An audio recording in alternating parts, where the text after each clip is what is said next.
Ne viens pas, maman. On veut faire un Noël entre jeunes.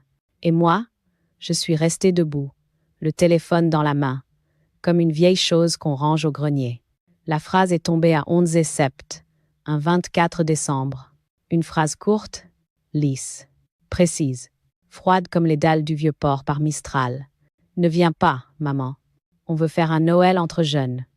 Je relisais le message encore et encore, comme si les mots pouvaient soudain se réchauffer, reprendre vie, redevenir tendres.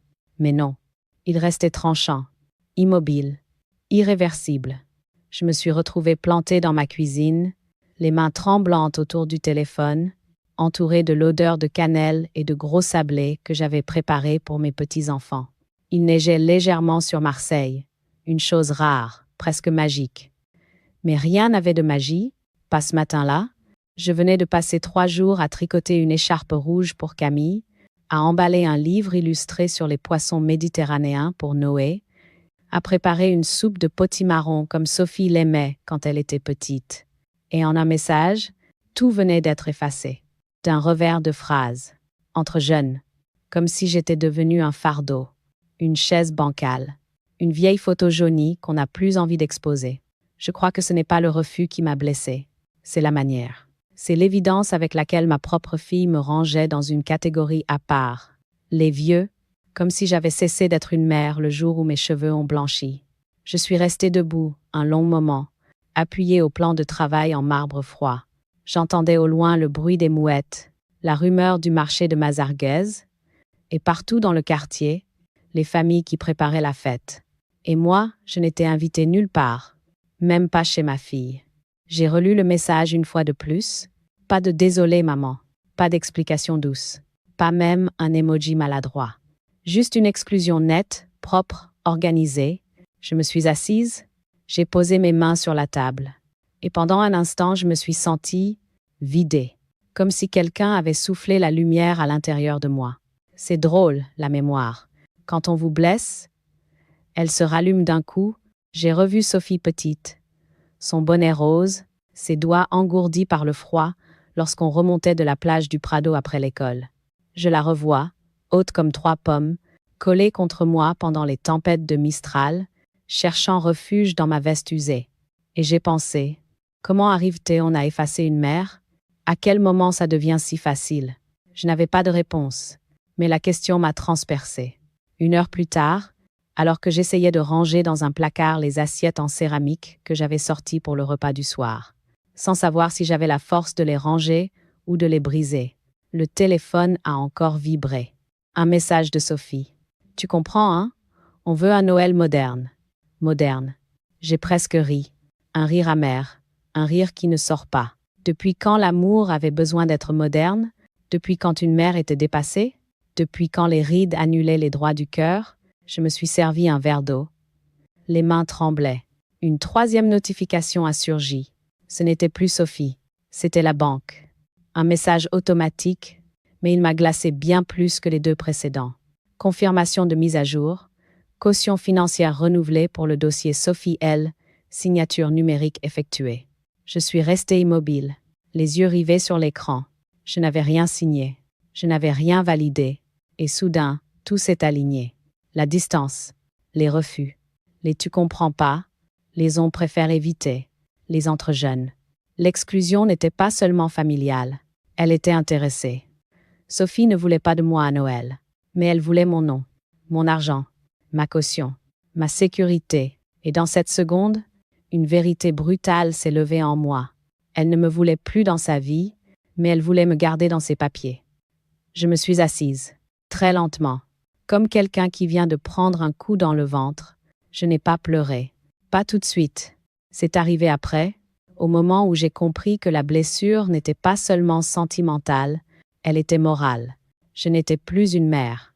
J'étais devenue une garantie, une signature, un nom utile. Je crois que c'est ce qui m'a détruite le plus. Mais aussi ce qui m'a réveillée.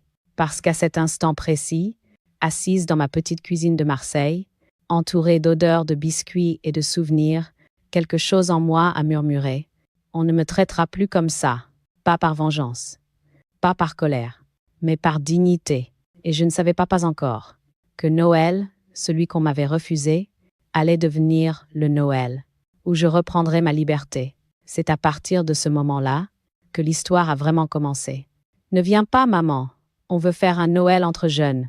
Et moi, je suis restée debout, le téléphone dans la main, comme une vieille chose qu'on range au grenier. La phrase est tombée à 11 et sept, un 24 décembre. Une phrase courte, lisse, précise, froide comme les dalles du vieux port par Mistral. Ne viens pas, maman. On veut faire un Noël entre jeunes. Je relisais le message encore et encore, comme si les mots pouvaient soudain se réchauffer, reprendre vie, redevenir tendres. Mais non, il restait tranchant, immobile, irréversible. Je me suis retrouvée plantée dans ma cuisine, les mains tremblantes autour du téléphone, entourée de l'odeur de cannelle et de gros sablés que j'avais préparés pour mes petits-enfants. Il neigeait légèrement sur Marseille, une chose rare, presque magique. Mais rien n'avait de magie, pas ce matin-là. Je venais de passer 3 jours à tricoter une écharpe rouge pour Camille, à emballer un livre illustré sur les poissons méditerranéens pour Noé, à préparer une soupe de potimarron comme Sophie l'aimait quand elle était petite. Et en un message, tout venait d'être effacé, d'un revers de phrase. Entre jeunes, comme si j'étais devenue un fardeau, une chaise bancale, une vieille photo jaunie qu'on n'a plus envie d'exposer. Je crois que ce n'est pas le refus qui m'a blessée, c'est la manière, c'est l'évidence avec laquelle ma propre fille me rangeait dans une catégorie à part. Les vieux, comme si j'avais cessé d'être une mère le jour où mes cheveux ont blanchi. Je suis restée debout un long moment, appuyée au plan de travail en marbre froid. J'entendais au loin le bruit des mouettes, la rumeur du marché de Mazarguez, et partout dans le quartier, les familles qui préparaient la fête. Et moi, je n'étais invitée nulle part, même pas chez ma fille. J'ai relu le message une fois de plus. Pas de désolé, maman. Pas d'explication douce. Pas même un emoji maladroit. Juste une exclusion nette, propre, organisée. Je me suis assise. J'ai posé mes mains sur la table. Et pendant un instant, je me suis sentie vidée. Comme si quelqu'un avait soufflé la lumière à l'intérieur de moi. C'est drôle, la mémoire. Quand on vous blesse, elle se rallume d'un coup. J'ai revu Sophie petite, son bonnet rose, ses doigts engourdis par le froid, lorsqu'on remontait de la plage du Prado après l'école. Je la revois, haute comme 3 pommes, collée contre moi pendant les tempêtes de Mistral, cherchant refuge dans ma veste usée. Et j'ai pensé, comment arrive-t-il, on a effacé une mère? À quel moment ça devient si facile? Je n'avais pas de réponse.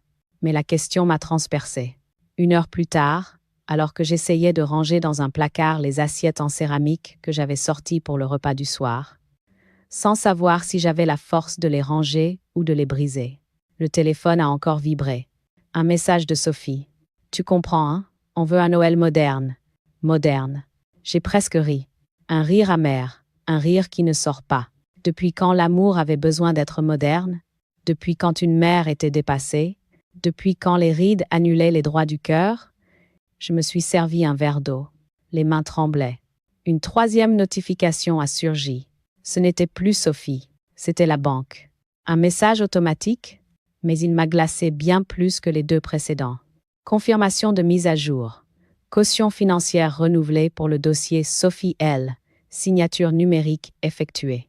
Je suis restée immobile, les yeux rivés sur l'écran. Je n'avais rien signé. Je n'avais rien validé.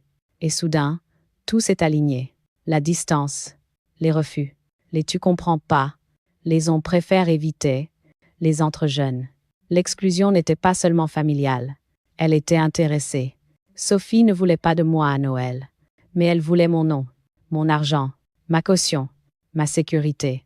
Et dans cette seconde, une vérité brutale s'est levée en moi. Elle ne me voulait plus dans sa vie, mais elle voulait me garder dans ses papiers. Je me suis assise, très lentement, comme quelqu'un qui vient de prendre un coup dans le ventre. Je n'ai pas pleuré. Pas tout de suite. C'est arrivé après, au moment où j'ai compris que la blessure n'était pas seulement sentimentale. Elle était morale. Je n'étais plus une mère. J'étais devenue une garantie, une signature, un nom utile. Je crois que c'est ce qui m'a détruite le plus, mais aussi ce qui m'a réveillée. Parce qu'à cet instant précis, assise dans ma petite cuisine de Marseille, entourée d'odeurs de biscuits et de souvenirs, Quelque chose en moi a murmuré. On ne me traitera plus comme ça. Pas par vengeance. Pas par colère. Mais par dignité. Et je ne savais pas encore que Noël, celui qu'on m'avait refusé, allait devenir le Noël, où je reprendrais ma liberté. C'est à partir de ce moment-là que l'histoire a vraiment commencé. Avant que ma fille me traite comme un meuble de trop, j'ai été son port d'attache, sa lumière, son abri contre tous les vents de Marseille. Après le message de Sophie, après la douleur sèche qu'il a laissée en moi, je me suis assise dans mon fauteuil, celui qui donne sur la petite fenêtre où l'on voit la mer au loin, et les souvenirs sont revenus, pas comme une nostalgie douce, non, comme un rappel violent de ce que j'avais donné, de ce que j'avais construit pour elle. Je me suis revue jeune femme, 27 ans, les mains encore tachées du fil bleu marine que j'utilisais au magasin de couture du boulevard Baye. J'avais rencontré le père de Sophie à un bal de quartier, un soir d'été où Marseille sentait la pêche, la bière fraîche et le bitume chaud. Il m'avait souri comme si j'étais la seule femme dans toute la ville. J'y avais cru. J'étais jeune, on croit toujours au pour toujours quand on est jeune. Sophie est née un matin de Mistral. On aurait dit que le vent s'était levé pour annoncer son arrivée. En la tenant dans mes bras pour la première fois, j'ai su que ma vie venait de changer. Pas un peu, pas par étapes. D'un coup, comme si quelqu'un m'avait greffé un cœur neuf, son père est parti 6 mois plus tard. Sans bruit, sans mots, sans remords. Je me souviens encore de la façon dont j'ai trouvé sa note sur la table. Je ne suis pas fait pour cette vie. Moi, si. Moi, j'y étais faite. J'y ai survécu. J'y ai tout donné. J'ai levé Sophie seule, dans un appartement minuscule du quartier de Sainte-Anne, avec du carrelage qui criait sous les pas, et des murs qui devenaient glacés l'hiver. Je n'avais pas grand-chose, mais je lui ai donné tout. Je ne me suis jamais plainte, jamais demandé d'aide, jamais manqué un repas pour elle, même quand moi je me contentais d'un yaourt et d'une pomme. Chaque matin, je la déposais chez Madame Lemoine, la voisine d'en bas, avant de courir au travail. Je passais mes journées à réparer des ourlets, à broder des monogrammes sur des nappes que je ne pourrais jamais me permettre, à sourire aux clientes bourgeoises qui sentaient le jasmin et l'argent facile. Et chaque soir, je rentrais, épuisée mais heureuse, parce que Sophie m'attendait dans son pyjama à cœur, un dessin à moitié fini à la main. « C'est pour toi, maman. » Je l'embrassais toujours sur le front. Je la serrais longtemps, comme pour l'enraciner en moi. Les Noëls de cette époque-là, je ne peux pas y penser sans sentir. Ma gorge se serrait. Il n'y avait pas beaucoup de cadeaux. Parfois un seul, parfois un utilisé, que j'avais trouvé sur une brocante, et que je nettoyais pendant des heures pour qu'il semble neuf. Je préparais une soupe de lentilles avec un peu de lard. On décorait un petit sapin tordu que l'on installait près de la fenêtre. Sophie chantait « Petit Papa Noël » en inventant la moitié des paroles. Et moi, je la regardais en me disant « Tout ce que j'ai perdu dans la vie, je l'ai retrouvé en elle. J'aurais tout donné. Je l'ai tout donné. » Les années sont passées. Sophie a grandi dans les rues du 8e arrondissement, entre la mer et les collines. Je me souviens de ses premiers pas sur la plage du Prado, de ses genoux écorchés, de ses éclats de rire qui couvraient parfois le boucan des bateaux. Je me rappelle les matins d'examen où je lui préparais un chocolat chaud, en lui chuchotant « Tu vas réussir, ma fille. Tu es faite de lumière. » Elle y croyait. Moi aussi. Quand elle a eu son bac, j'ai pleuré comme une enfant. Pas parce que c'était difficile, mais parce que je me disais « Ça y est, elle s'en sort.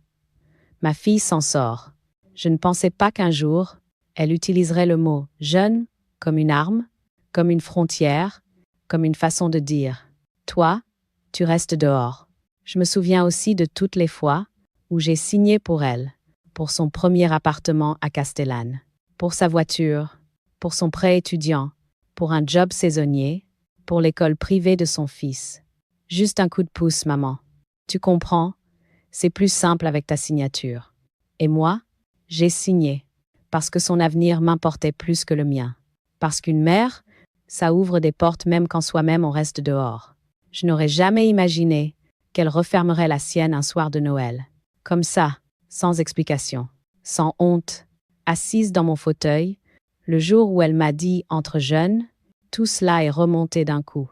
Les nuits sans sommeil, les repas sautés pour payer les livres scolaires, les heures passées à l'attendre à la sortie du lycée, les journées de travail où mes doigts saignaient sur les tissus épais, les Noëls où je me privais de manteaux neufs pour lui acheter un cadeau digne de ce nom, les papiers signés, les économies données, les projets sacrifiés. Et je me suis dit, pour la première fois de ma vie, j'ai tout donné, et elle ne se souvient de rien. Ce n'était pas de la colère, c'était pire, c'était de la lucidité. La lucidité qui annonce que l'histoire va changer de direction, que le cœur ne va plus tendre l'autre joue, que la dignité, un jour, finit par dire « Maintenant, c'est à mon tour ». Le rejet commence rarement par un cri. Il commence par une phrase douce qui vous glisse un peu de froid dans le cœur. Quand je repense au message entre jeunes, je comprends aujourd'hui qu'il n'était pas un accident, pas un coup de tête, pas une maladresse. Il était le résultat d'une longue pente, une pente douce d'abord, presque invisible, mais que mon cœur, lui, aurait dû sentir. Les premiers signes avaient commencé bien avant Noël, mais comme toutes les mères trop patientes, j'ai fermé les yeux, j'ai minimisé, j'ai trouvé des excuses, toujours pour la protéger, elle, jamais pour me protéger, moi. Le premier signe fut banal, presque ridicule. Un dimanche matin, elle m'appela. « Maman, tu peux garder Camille et Noé cet après-midi? On a un brunch. » J'avais dit oui, évidemment. Je disais toujours oui. Je m'étais dépêchée de ranger, de préparer des crêpes, d'aérer la chambre d'amis pour que les enfants puissent jouer. À 10 heures, elle m'écrivit. « Finalement, on n'a plus besoin. On a trouvé quelqu'un d'autre. » Quelqu'un d'autre. J'étais debout au milieu du salon, avec mes crêpes encore tièdes, et je n'ai pas compris ce que je ressentais. Ce n'était pas une grande blessure. Non. Juste une petite piqûre, quelque chose qui picote la peau, quelque chose qu'on ignore parce qu'on se dit « ce n'est pas grave ». Mais ça avait été la première fissure. Puis il y eut les visites écourtées. Avant, Sophie restait des heures chez moi. Elle racontait tout. Son travail, ses projets, ses chagrins, ses rêves. Elle riait dans ma cuisine, elle ouvrait le frigo comme si elle habitait encore ici. Mais un jour, elle est venue, à peine 10 minutes. Elle s'est assise sans enlever son manteau. Elle regardait sans cesse son téléphone. « Je ne peux pas rester, maman. J'ai beaucoup de choses à faire. » Moi aussi, j'avais beaucoup de choses à lui dire, mais je les ai gardées pour moi. Parce que dans sa phrase, il n'y avait pas d'espace pour les miennes. Elle est partie en me laissant un baiser rapide sur la joue, comme on salue une voisine aimable mais secondaire. J'ai regardé la porte se refermer, et j'ai senti pour la première fois une distance nouvelle, une distance que je n'avais pas choisie. Plus tard, il y eut les remarques, toujours dites d'une voix douce, toujours sous couvert de bienveillance. « Maman, ta maison sent un peu le renfermer. Maman, tu deviens un peu lente, tu devrais te reposer. Maman, laisse. Tu ne comprends pas trop ces choses-là. Ces choses-là. Les technologies, les démarches administratives, les choix éducatifs modernes. Bref, tout ce qui lui permettait de me reléguer dans un coin de l'image. Ce n'était pas frontal, ce n'était pas méchant, c'était pire, c'était subtil. Comme si chaque phrase transportait une idée cachée. Tu n'es plus utile. Et moi, comme une idiote, je répondais toujours « Oui, ma chérie ». Puis il y eut les cadeaux refusés. Un mercredi, j'étais passée déposer un brownie pour Camille. Elle adorait ça depuis qu'elle avait 4 ans. Sophie a ouvert la porte juste assez pour me regarder. « Ah, merci. Mais tu sais, on fait attention au sucre maintenant. » Elle n'a pas pris la boîte.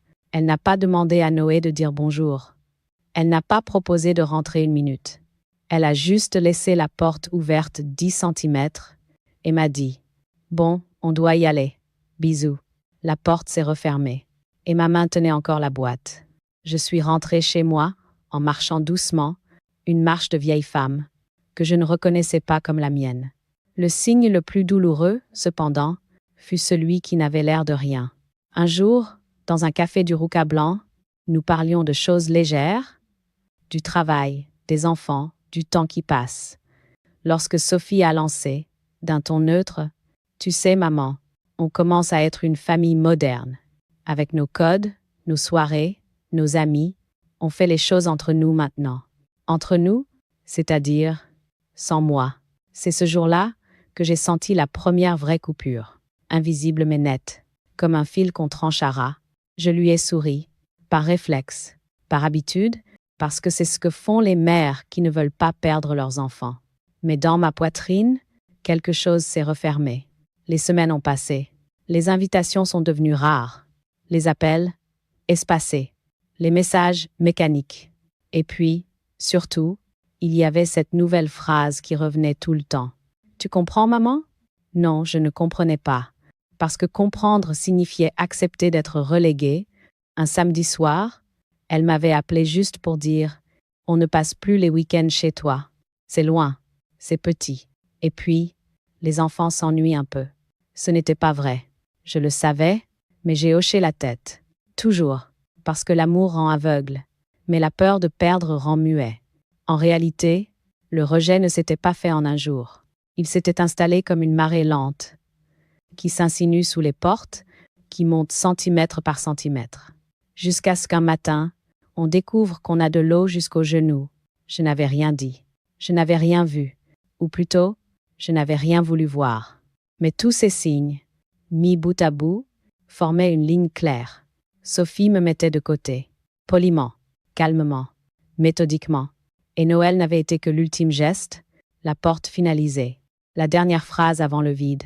Parfois, ce n'est pas la phrase qui blesse le plus, c'est ce qui l'accompagne en silence. La goutte d'eau n'est pas tombée le 24 décembre. Pas avec le message « entre jeunes ». Non. La vraie cassure, elle est arrivée 3 jours plus tôt, dans une matinée banale de décembre, une matinée où Marseille sentait le sel, la pluie et le linge humide. J'étais sortie acheter quelques petites choses au marché, des clémentines encore vertes, une branche de romarin et un petit bonnet pour Noé que j'avais trouvé adorable. Je pensais le lui offrir à Noël. Je pensais encore faire partie de leur Noël. Sur le chemin du retour, mon téléphone a sonné. Un numéro que je ne connaissais pas. « Bonjour Madame Armand, ici la Banque Maritime. Nous appelons pour confirmer la reconduction de votre caution solidaire pour le prêt de Madame Sophie L. » Je me suis arrêtée net. Sous la petite pluie fine qui tombait sur Prado 2, je suis restée figée, comme si mes semelles avaient collé au trottoir. « Pardon ? Je n'ai rien reconduit. » La femme au téléphone a posé un silence professionnel. Puis elle a repris. « Mais si, madame. La signature numérique a été validée. Date, dimanche dernier. Dimanche dernier. Le jour où Sophie était passée juste 5 minutes. Le jour où elle avait dit être pressée, où elle avait posé son ordinateur sur ma table, où elle m'avait demandé mon code Wi-Fi, où elle avait commandé un Uber trop vite pour discuter. Un frisson m'a traversé. Long, froide, tranchant. Je me suis adossée au mur d'une résidence, une main sur la bouche. « Madame, vous confirmez que la signature numérique est de vous ? » « Non. Dans ce cas, nous devons ouvrir une procédure. Une caution ne peut être reconduite sans consentement explicite. S'il vous plaît, envoyez-moi les documents. » J'ai raccroché. Je tremblais. La pluie tombait plus fort. Et tout à coup, les façades de la rue m'ont paru immenses, oppressantes, comme si elles se penchaient vers moi pour me dire « Tu te réveilles enfin ». Je suis rentrée à la maison, j'ai posé mes affaires et j'ai allumé l'ordinateur. J'avais reçu le document demandé. Décision de reconduction. Montant, 25 000 €. Durée, 4 ans. Signature électronique, Lucienne Armand. Mais ce n'était pas ma signature. C'était un simulacre, un vol, un travestissement de ma confiance. J'ai senti mes mains se glacer, ma respiration se couper. Une douleur sourde s'est installée dans ma poitrine. Pendant 30 minutes, je n'ai rien fait. J'étais juste là, assise sur ma chaise, dans cette petite cuisine que Sophie connaissait par cœur. Celle où elle avait fait ses devoirs, où elle avait mangé ses premiers croissants, où je l'avais consolée tellement de fois. Tout se mélangeait en moi. Amour, trahison, fatigue et une honte que je n'aurais jamais dû ressentir. Une honte qui ne m'appartenait pas. J'ai voulu lui téléphoner. J'ai composé son numéro. Je l'ai effacé.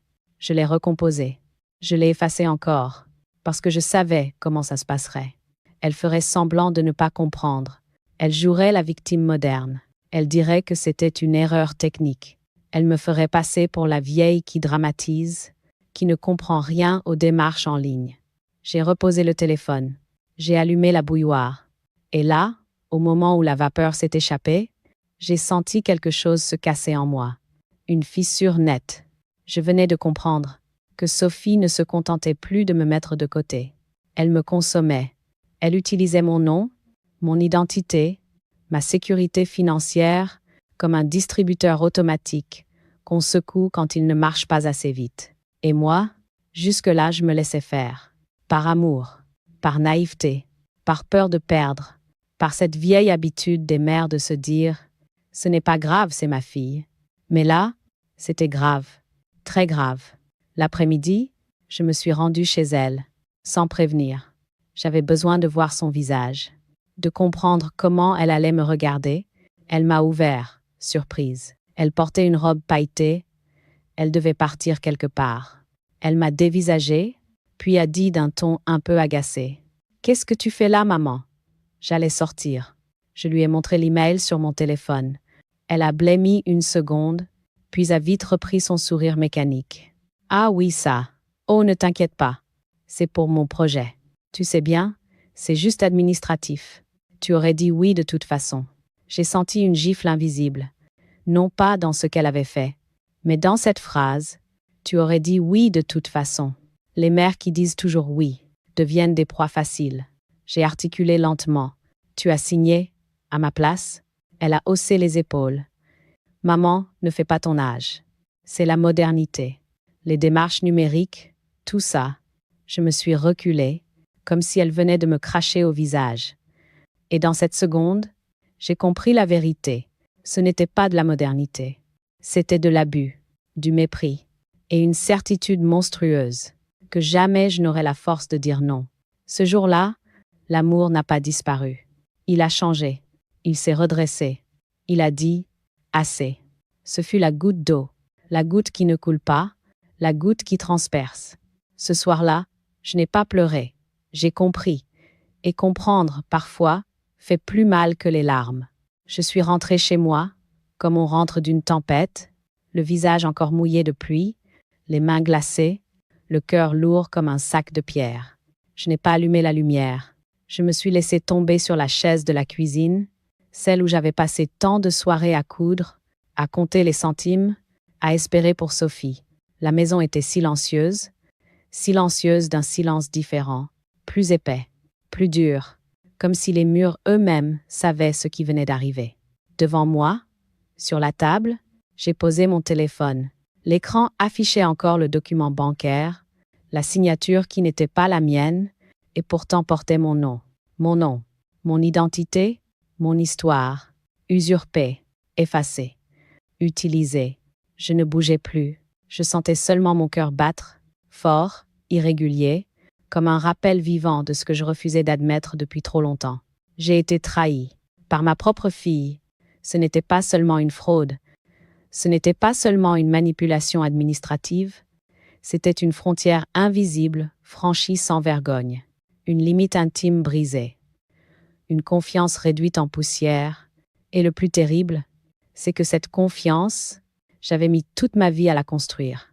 Je me suis levée lentement, comme si mes jambes appartenaient à quelqu'un d'autre, et je suis allée chercher mon vieux carnet vert dans le buffet. Il était là, à côté des photos jaunies de Sophie bébé, du ruban rose de son premier chapeau et des factures pliées que j'avais payées pour elle pendant des années. Je l'ai ouvert.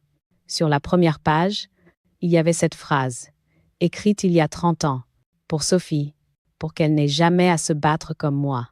La voir aujourd'hui m'a fait l'effet d'un poignard.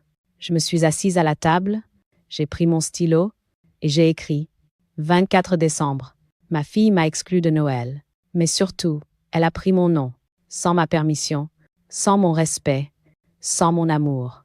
La main me tremblait, mais les mots sortaient avec une précision brutale, exacte, lucide.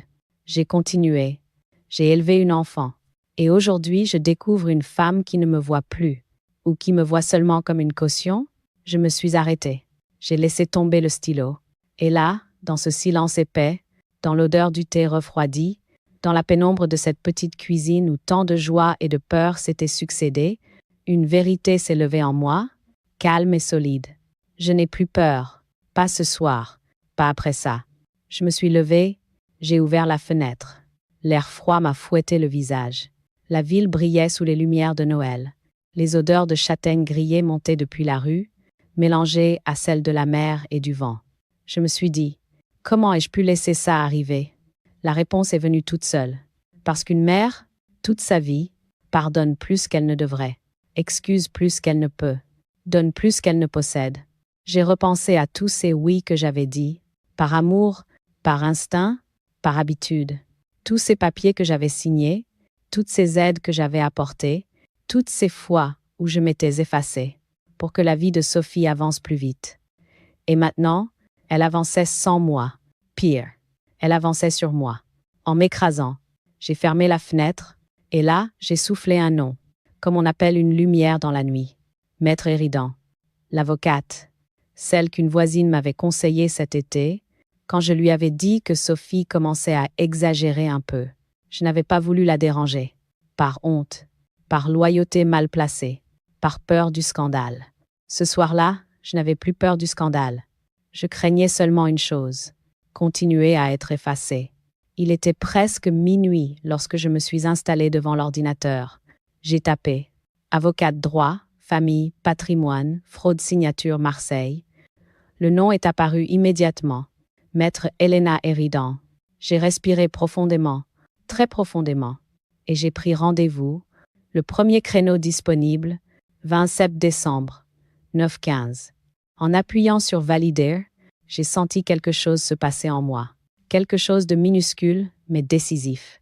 Comme si, pour la première fois depuis longtemps, je faisais un geste pour moi, pour ma propre protection, pour ma dignité. Je me suis allongée ce soir-là, sans fermer l'œil. Mais je n'étais plus bouleversée. J'étais en mouvement, en transition, en marche. Je ne savais pas exactement ce que j'allais faire. Mais je savais ce que je n'allais plus faire. Me taire, subir, donner sans limite, être la caution financière de ma propre disparition. Et juste avant que la nuit se termine, j'ai murmuré dans la chambre sombre. Je reprends ma place. Je ne savais pas encore à quel point cette phrase allait devenir vraie. Je ne savais pas encore que Sophie allait en payer le prix. Je ne savais pas encore que ma signature n'allait plus être à elle, mais redevenir mienne. Mais cette nuit-là, j'avais déjà gagné quelque chose d'essentiel. Je m'étais réveillée. Il n'y a rien de plus puissant qu'une mère qui se tait au bon moment. Le 30 décembre, le jour où tout devait basculer, je me suis levée tôt. J'ai bu un café noir, j'ai rangé mes cheveux blancs sous un chignon simple et j'ai enfilé ce manteau noir que Sophie déteste. Je n'avais pas prévu de discours, pas prévu de colère, pas prévu de pleurs. J'avais prévu une seule chose, être là au moment exact, où son confort allait rencontrer ma vérité. Vers 15h, mon téléphone a sonné. Sophie, j'ai laissé vibrer 2 fois avant de décrocher. Maman, on a un problème. Tu peux venir tout de suite? C'est urgent. Sa voix tremblait. La panique pure. Ce n'était plus le ton hautain, ni les phrases rapides et modernes. C'était une enfant en pleine tempête. Je suis partie sans me presser, à pas mesurer, parce que j'avais appris quelque chose ces derniers jours. La précipitation est l'arme des coupables, la lenteur celle des justes. Quand j'ai frappé à la porte de son appartement du 8e arrondissement, Sophie m'a ouvert en respirant vite, les joues rouges, les yeux agrandis par la peur. « Maman, entre, c'est au sujet de la banque. » Je suis entrée, lente, droite, calme. Camille et Noé n'étaient pas là. Le salon était impeccable, comme si Sophie avait besoin que tout autour d'elle reste sous contrôle. Quand sa vie, elle, commençait à déraper, elle me tendit une feuille imprimée, les mains tremblantes. Avis d'opposition et annulation de caution. Urgent. Elle m'a fixée. C'est quoi ça, maman? Pourquoi tu as fait ça? J'ai besoin de toi. Tu le sais très bien. Je me suis assise. Je n'ai pas répondu. Pas tout de suite. Ce silence l'a déstabilisée plus que n'importe quelle phrase. Maman, dis quelque chose. J'ai posé mon sac. Je l'ai regardé droit dans les yeux. Et je n'ai rien dit. Parce que c'était à elle de parler. À elle de tout déballer. À elle de comprendre qu'elle n'était plus aux commandes. Sophie a commencé à marcher dans le salon, comme une bête enfermée. C'est quoi cette histoire d'usurpation? Ils m'ont appelé, ils me disent qu'il y a suspicion de fraude, que tu as déposé une déclaration officielle. Mais enfin, maman, tu es folle? Tu veux vraiment me mettre dans les problèmes? Elle s'est arrêtée, le souffle court, à 1 mètre de moi. Tu sais que mon projet dépend de ce prêt. Tu sais que je ne peux pas avancer sans ta caution. Tu as toujours été là, maman. Toujours. Pourquoi maintenant tu me lâches? Je n'ai pas bougé. Elle a haussé la voix. Tu as signé pendant des années. Et maintenant tu arrêtes. Comme ça. Sa phrase a claqué dans l'air. Elle était parfaite. Parfaite pour révéler ce que j'avais enfin compris. Pendant des années, ce n'était pas de l'amour. C'était une dépendance. Une exploitation douce. Une habitude confortablement installée. Je me suis levée. Très lentement. Sophie. Elle a sursauté. Je n'avais prononcé que son prénom. Mais prononcé ainsi, il valait plus que tous ses cris. Tu ne m'as pas demandé. Ai-je dit calmement. Tu as signé à ma place. Elle a rougi. Elle a voulu répondre, se justifier, fabriquer une version acceptable. Mais rien ne sortait. C'était juste administratif. Tu aurais dit oui. Je l'ai coupé d'un geste. Un geste lent, un geste de femme qui n'accepte plus. Non, je n'aurais plus dit oui. C'est là qu'elle s'est effondrée sur le canapé, les mains dans les cheveux. Tu vas me ruiner. Tu vas détruire ma vie. Maman, s'il te plaît. Je me suis assise en face d'elle. J'ai pris mon carnet vert dans mon sac et j'ai posé dessus une enveloppe. Une enveloppe kaki. Elle l'a regardée, inquiète. C'est quoi? Je l'ai laissé ouvrir. À l'intérieur, la copie du Nouveau Testament et la mention « bénéficiaire unique ». Camille. Le choc a été immédiat. Elle a pâli. Sa respiration s'est coupée. Maman, c'est pas vrai? J'ai parlé doucement. C'est légal. Elle s'est levée d'un bond. Tu ne peux pas faire ça. Tu n'as pas le droit. Je suis ta fille. Je l'ai regardée. Longtemps. Et moi, Sophie, je suis ta mère. Pas ta signature. Elle a reculé. Comme si ces mots avaient giflé l'arrogance qui l'habitait depuis des années. Je me suis levée, j'ai pris mon sac et je suis allée vers la porte. Avant de sortir, je me suis tournée vers elle, comme on ferme un chapitre. Sophie, je ne t'en veux pas. Mais désormais, je ne me laisserai plus utiliser. Elle pleurait. Des larmes de panique, de perte, de vérité. Moi, je n'ai pas pleuré.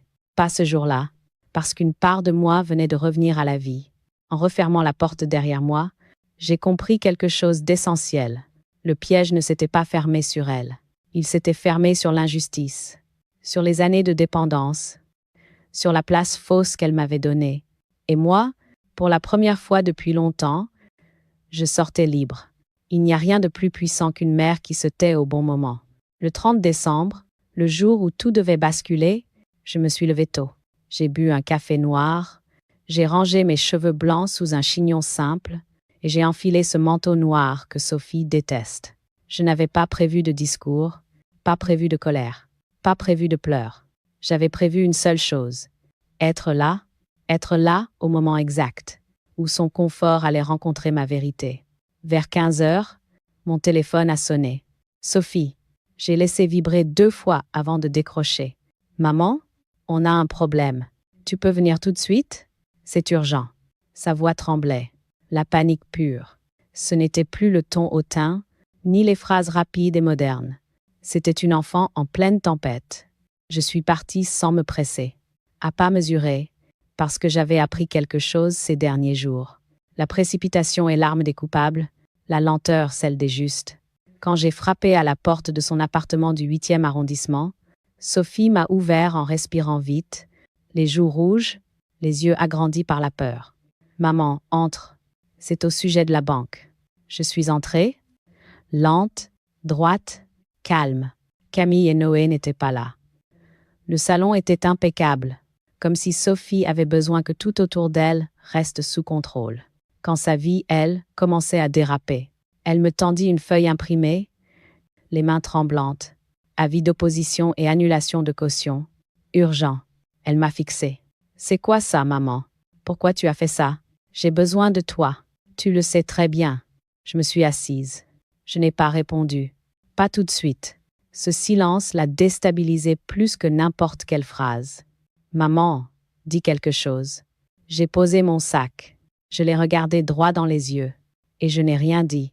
Parce que c'était à elle de parler, à elle de tout déballer, à elle de comprendre qu'elle n'était plus aux commandes. Sophie a commencé à marcher dans le salon, comme une bête enfermée. C'est quoi cette histoire d'usurpation? Ils m'ont appelé. Ils me disent qu'il y a suspicion de fraude, que tu as déposé une déclaration officielle. Mais enfin, maman, tu es folle? Tu veux vraiment me mettre dans les problèmes? Elle s'est arrêtée, le souffle court, à 1 mètre de moi. Tu sais que mon projet dépend de ce prêt. Tu sais que je ne peux pas avancer sans ta caution. Tu as toujours été là, maman. Toujours. Pourquoi maintenant tu me lâches? Je n'ai pas bougé. Elle a haussé la voix. Tu as signé pendant des années. Et maintenant tu arrêtes? Comme ça. Sa phrase a claqué dans l'air. Elle était parfaite. Parfaite pour révéler ce que j'avais enfin compris. Pendant des années, ce n'était pas de l'amour. C'était une dépendance, une exploitation douce, une habitude confortablement installée. Je me suis levée, très lentement. Sophie. Elle a sursauté. Je n'avais prononcé que son prénom. Mais prononcé ainsi, il valait plus que tous ses cris. Tu ne m'as pas demandé, ai-je dit calmement. Tu as signé à ma place. Elle a rougi. Elle a voulu répondre, se justifier, fabriquer une version acceptable. Mais rien ne sortait. C'était juste administratif. Tu aurais dit oui. Je l'ai coupé d'un geste. Un geste lent. Un geste de femme qui n'accepte plus. Non. Je n'aurais plus dit oui. C'est là qu'elle s'est effondrée sur le canapé, les mains dans les cheveux.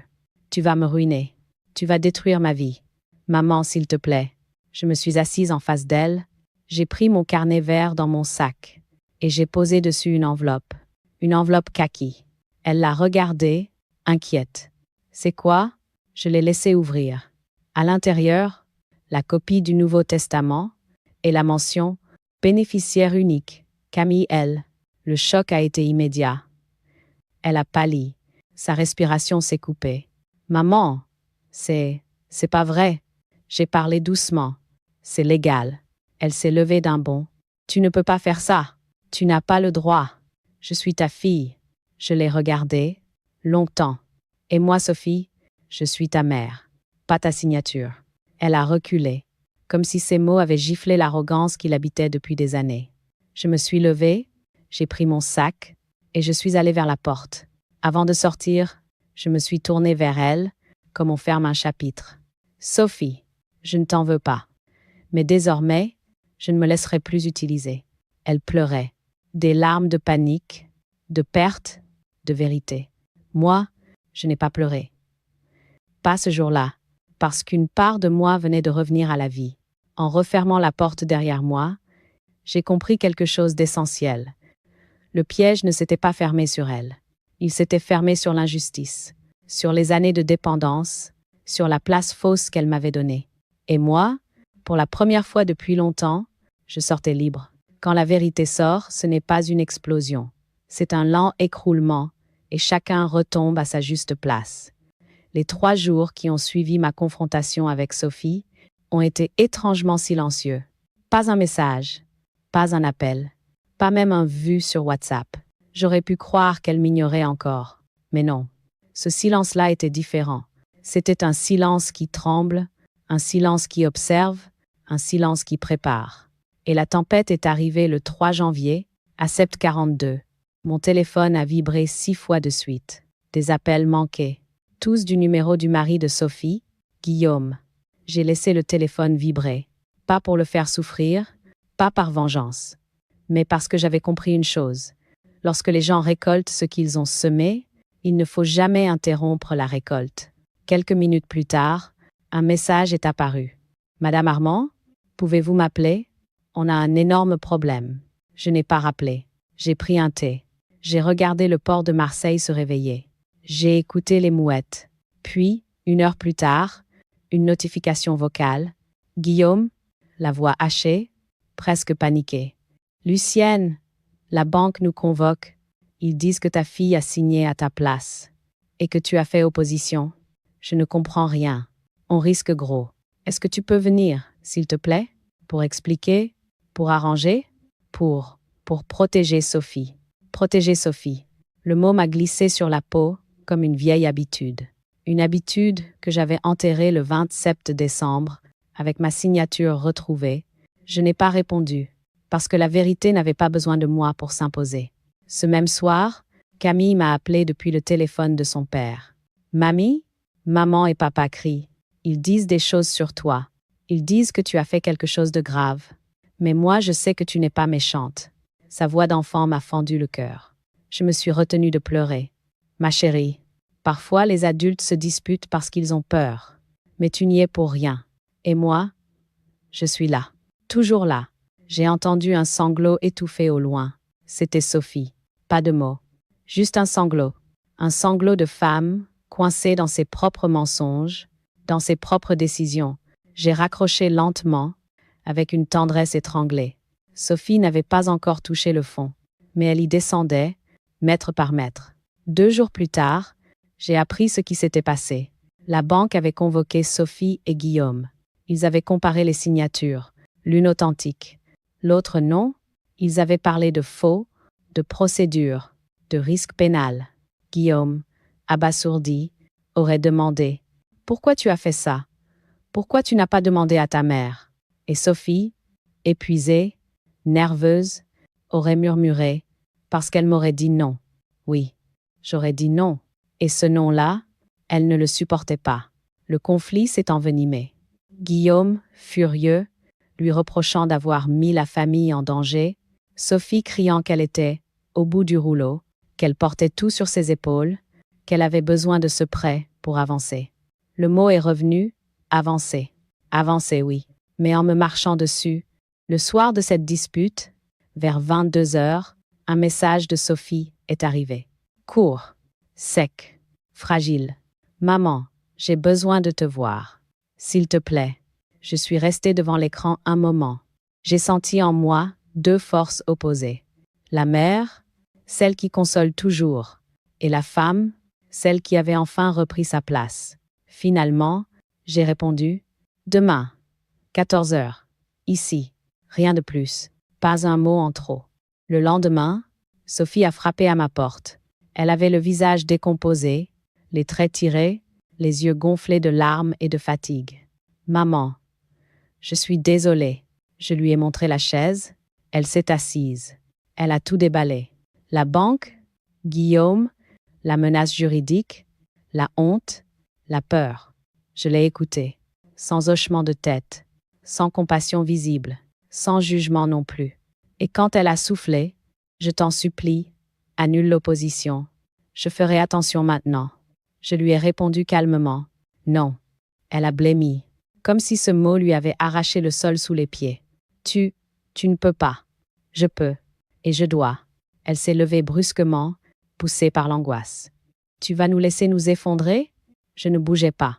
Pas une larme. Pas une once de vengeance. Juste ma vérité. « Sophie, tu t'effondres sur quelque chose que tu as construit toi-même. Moi, je ne fais que sortir du chemin. » Elle a fondu en larmes. De vraies larmes, les premières depuis longtemps. Mais je n'ai pas tendu la main. Pas cette fois. Parce que parfois, sauver quelqu'un, c'est l'empêcher de toucher le fond. Et parfois, c'est le laisser y aller, pour qu'il comprenne. Les jours ont passé. La tension dans leur foyer est devenue palpable. Guillaume a pris de la distance. Camille et Noé ont été confiés plus souvent à la voisine. Sophie était comme une ombre en mouvement. Et moi, je n'étais plus dans le drame. J'étais à côté, dans la lumière humble de ma petite maison, à regarder la mer depuis ma fenêtre, libérée d'un poids que je portais depuis trop longtemps. Ce n'était pas de la joie. Ce n'était pas de la vengeance. C'était une paix étrange, profonde, presque sacrée. La paix de quelqu'un qui n'attend plus d'être aimé correctement, mais qui se respecte enfin. Ce n'est pas l'amour qui disparaît, c'est la place qu'il occupait. On croit souvent que la vieillesse affaiblit, qu'elle retire la force, qu'elle réduit le courage, qu'elle efface la voix. Mais je l'ai découvert tard, si tard, au prix d'une douleur inutile. Ce n'est pas l'âge qui vous met à genoux, ce sont les personnes à qui vous avez trop donné. Aujourd'hui, quand je regarde en arrière, quand je revis les semaines où tout s'est effondré, je ne vois plus la humiliation. Je ne vois plus les phrases sèches. Je ne vois plus la porte fermée de Sophie. Je vois seulement une femme. Moi, fragile, oui, mais debout. et réveillée. La relation entre Sophie et moi n'est plus la même. Elle ne le sera peu, être jamais plus. Pendant longtemps, j'ai cru qu'une mère devait pardonner tout le temps. Que c'était notre rôle. Réparer, adoucir, excuser. Mais à force de tout pardonner, on finit par se perdre soi-même. Ces derniers mois, j'ai appris autre chose. Le pardon n'a de sens que lorsqu'il ne détruit pas celui qui le donne. Sophie m'a écrit. D'abord des messages confus, trop rapides, comme des éclats après une explosion. Puis des messages plus longs, où la honte perçait entre les lignes. Un jour, elle m'a demandé « Tu m'en veux ?» J'ai mis du temps à répondre. Non pas parce que je cherchais mes mots, mais parce que je pesais leur poids. Enfin, j'ai écrit « Je ne veux plus en vouloir, mais je veux que tu comprennes. » Comprendre. Ce mot simple. Ce mot qu'elle n'avait plus entendu depuis trop longtemps. Parce qu'elle confondait être aimée et être servie. Comprendre que l'amour n'autorise pas tout. Comprendre que la maternité n'est pas une ressource infinie. Comprendre que même les mères ont des limites, des frontières, des droits. Elle a essayé de revenir, timidement d'abord, puis avec un peu plus de courage. Elle m'a demandé si elle pouvait passer un dimanche, mais seule, sans Guillaume, sans tension. Je l'ai accepté, parce que la porte n'était pas fermée.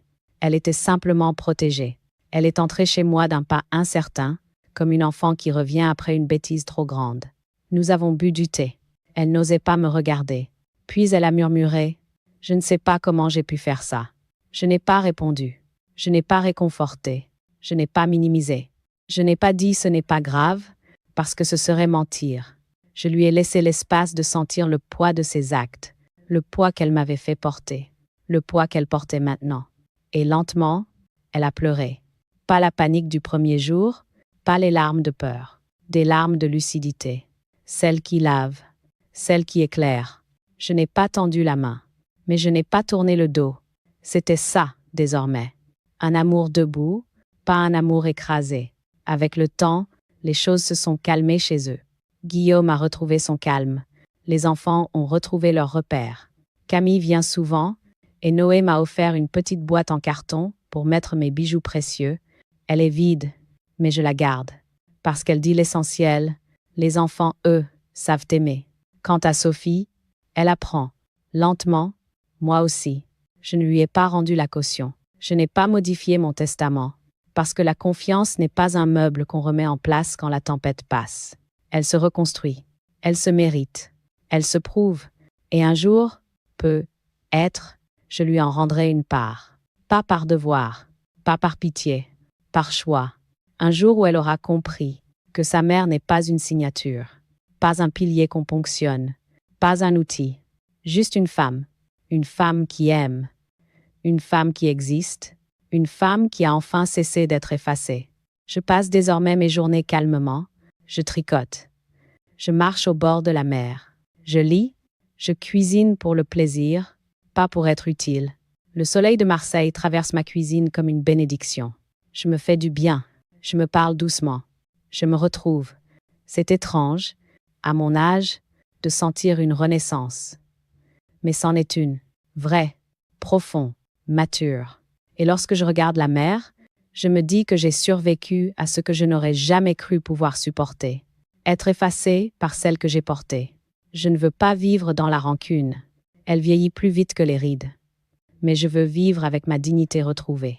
Et si quelqu'un un jour me demande ce que j'ai retenu de toute cette histoire, je répondrai simplement « On peut aimer très fort et pourtant dire stop. On peut être une mère et pourtant se sauver soi-même. On peut être blessé et pourtant renaître. On peut se taire et pourtant reprendre toute sa place. Parce que oui, j'ai découvert une vérité simple, tranquille, indestructible. Le silence peut aussi être une forme de justice.